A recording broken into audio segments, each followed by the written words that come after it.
Baik, Assalamualaikum warahmatullahi wabarakatuh. Salam sejahtera untuk kita semua. Ketemu lagi dengan saya Muhammad Mahbub di video yang sekian kalinya ingin saya sampaikan, ingin kita buat terkait dengan bagaimana perhitungan THR tunjangan hari raya bagi pekerja atau buruh yang masa kerjanya kurang dari 1 tahun. Kawan-kawan, sudah tidak terasa bulan puasa sudah memasuki hari sekitar, kalau kita hitung dari tanggal 24 April sampai dengan sekarang berarti hampir kurang lebih 12 harian ya, atau 11 atau 12 hari lah. Tak terasa bagi kawan-kawan muslim, pekerja buruh muslim, selamat menjalankan ibadah puasa. Semoga sehat selalu, tetap jaga jarak, jaga kesehatan. Semoga kita diberikan kekuatan full untuk melaksanakan ibadah bulan puasa sampai dengan 30 hari. Kalau dari 12 hari sudah kita melaksanakan puasa, berarti hampir 15 atau setengah bulan lagi lah kita akan memasuki hari kemenangan atau hari raya Idul Fitri yang kita tunggu-tunggu. Saat ini pemerintah menganjurkan untuk tidak mudik. Kawan-kawan yang berada di Jakarta, di Bekasi, dimanapun berada, yang biasa kalau lewat jalan Pantura banyak sekali yang mudik. Kali ini yang saya lihat pun sangat sedikit sekali, sangat jarang yang mudik.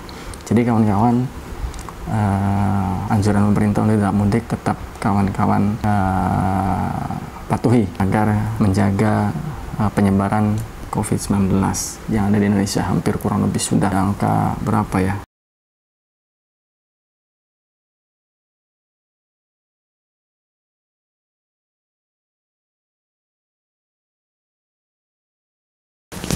Baik, Assalamualaikum warahmatullahi wabarakatuh. Salam sejahtera untuk kita semua. Ketemu lagi dengan saya Muhammad Mahbub di video yang sekian kalinya ingin saya sampaikan, ingin kita buat terkait dengan bagaimana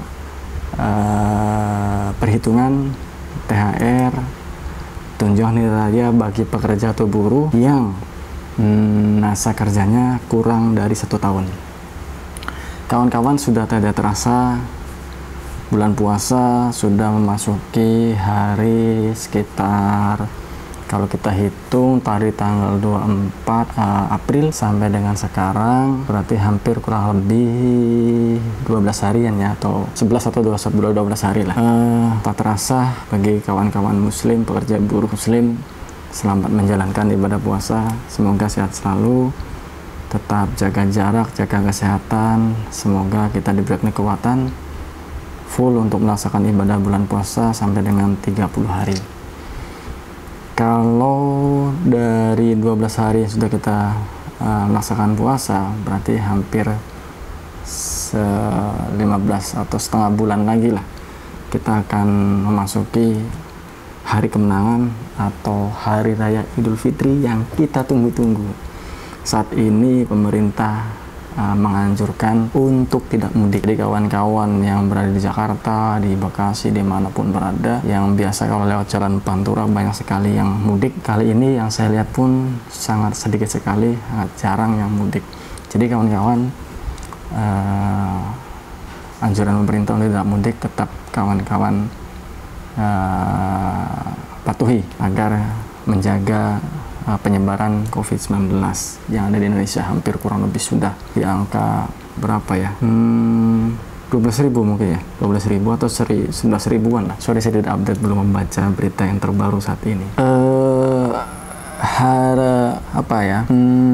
Kalau menjelang hari Idul Fitri atau hari kemenangan, tentu kalau dengan tema kita kali ini yaitu tentang THR, perusahaan punya kewajiban untuk memberikan tunjangan hari raya atau THR minimal 7 hari sebelum hari Lebaran.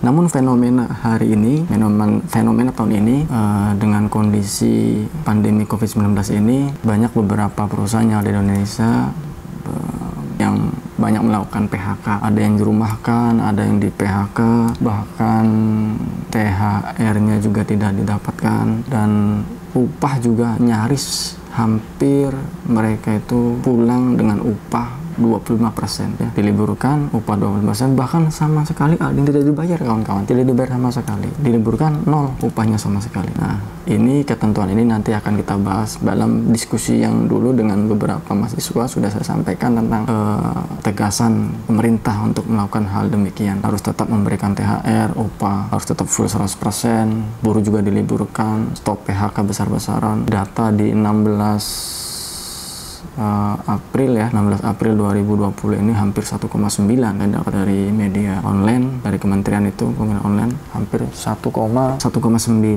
juta pekerja buruh yang di PHK. Nah, untuk itu pada masih suasana May Day atau Hari Buruh Internasional ini, 3 tuntutan besar dari beberapa federasi atau serikat pekerja buruh yang dari FSPMI khususnya. Yang pertama tadi sudah disebutkan, stop PHK, tolak Omnibus Law, liburkan buruh di saat pandemi ini, upahnya dibayar full 100% dan THR juga diberikan. Jadi kawan-kawan, itu kondisi-kondisi yang saat ini ya.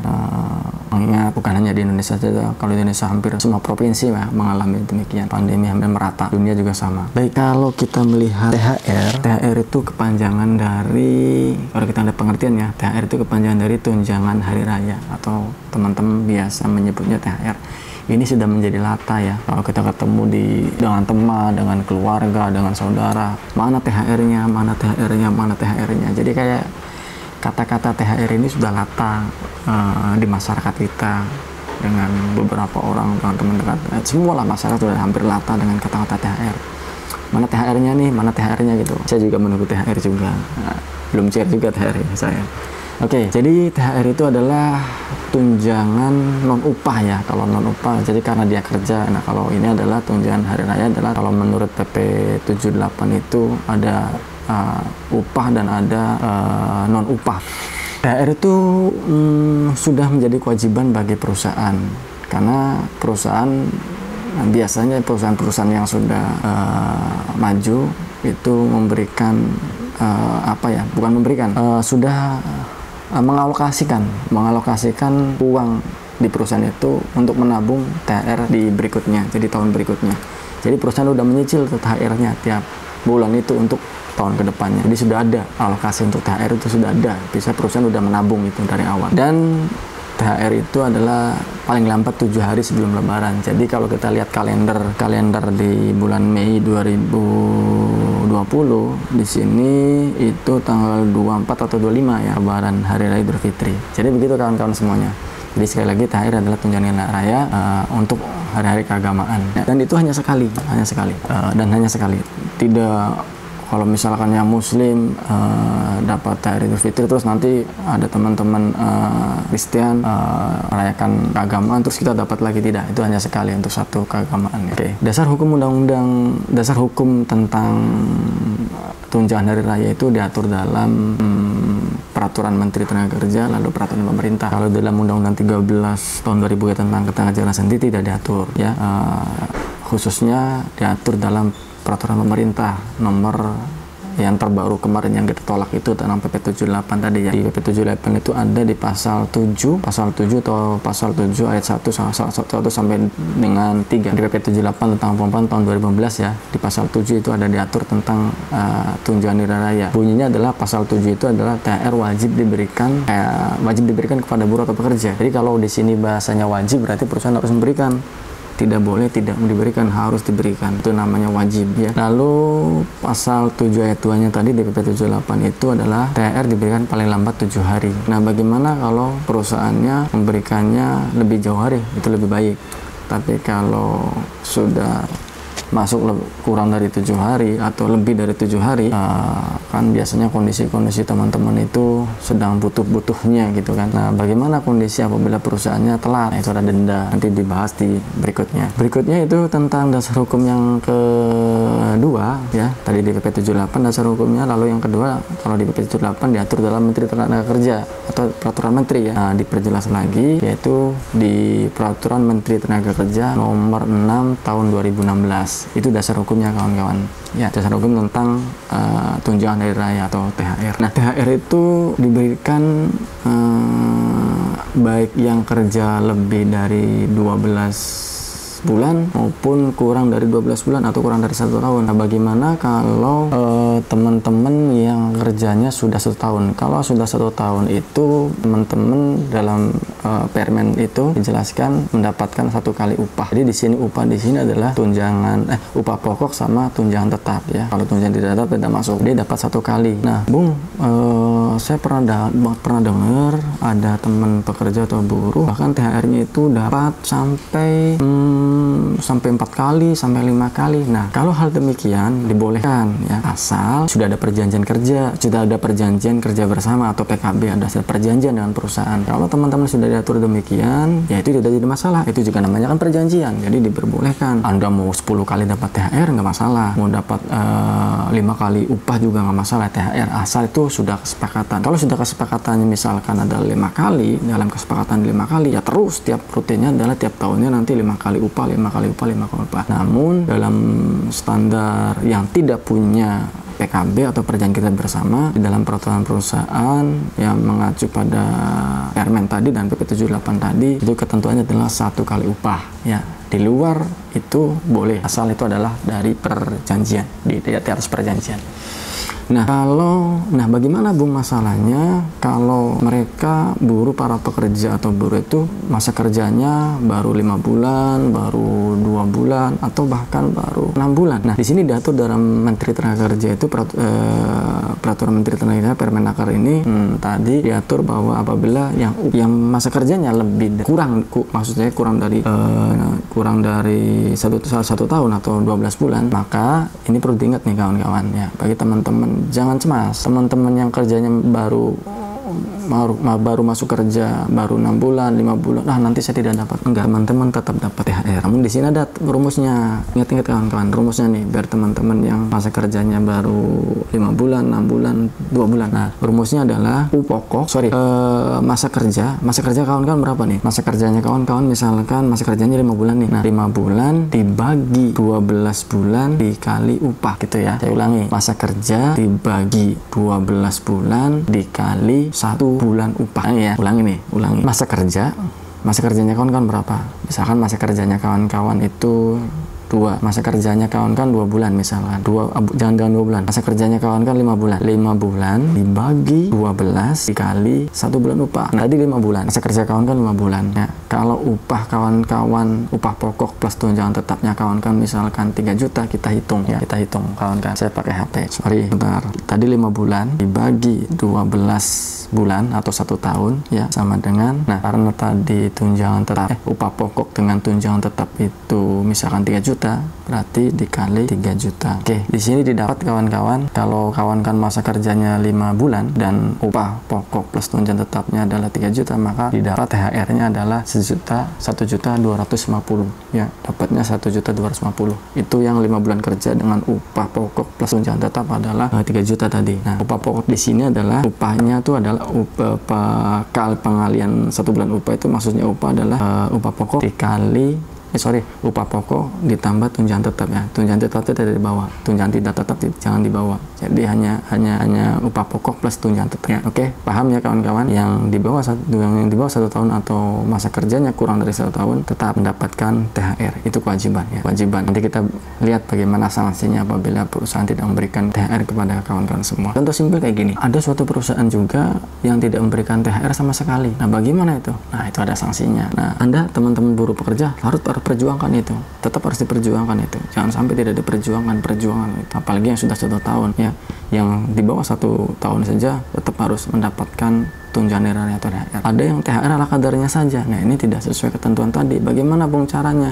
Laporkan kepada Dinas Tenaga Kerja. Namun beberapa pemerintah sudah mempunyai posko pengaduan. Namun posko hanyalah posko, pengaduannya bagaimana? Ya, kawan-kawan sendiri yang paham lah. Maka serikat pekerja Anda di dalam perusahaan itu, kalau Anda ada serikat pekerjanya, perjuangkanlah itu bagi kawan-kawan yang belum dapat THR ya. Perjuangan itu ya, harus perjuangkan. Nah, yang tidak dapat bagaimana Bung? Ada yang Bung, saya THR-nya cuma dapat 1 dapat 5 kilo beras saja. THR saya dapat cuma 5 kilo beras sama sirup 1 sama gula 1. Bagaimana tuh Bung? Nah, itu tidak cukup.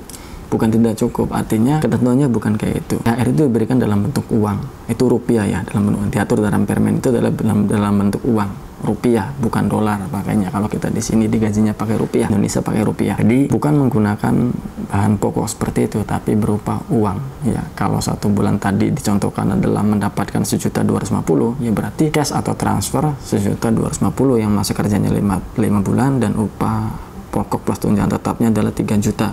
Jadi dapat 1.250.000, bukan dapat sembako atau dapat beras tadi, sembako tadi ya. Jadi gitu. Lalu tadi bagaimana Bung dengan sanksinya? Kita kembali lagi ke sanksi.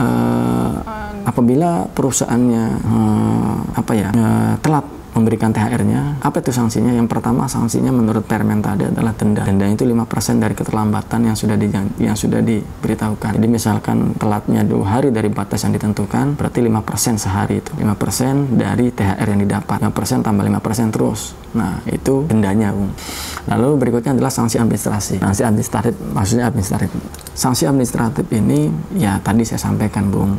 Ya, para pekerja perusahaan, kawan-kawan semuanya, sanksi tetaplah sanksi, namun ya kurang tegas bagaimana pemerintah dalam hal menindak memberikan THR ini kepada para pengusaha-pengusaha, apalagi dengan kondisi COVID-19 ini mungkin saja menjadikan alasan para pengusaha-pengusaha di sana untuk tidak memberikan THR. Apa alasannya? Kondisi sedang seperti ini, kondisi sedang pilot misalkan, kondisi sedang tidak memungkinkan, kondisi sedang corona semua. Alasan tidak memberikan THR. Tidak ada corona, tidak ada COVID-19 saja. Banyak sekali perusahaan-perusahaan nakal di sana yang sudah berdiri puluhan tahun membayar THR-nya ala kadarnya saja tadi.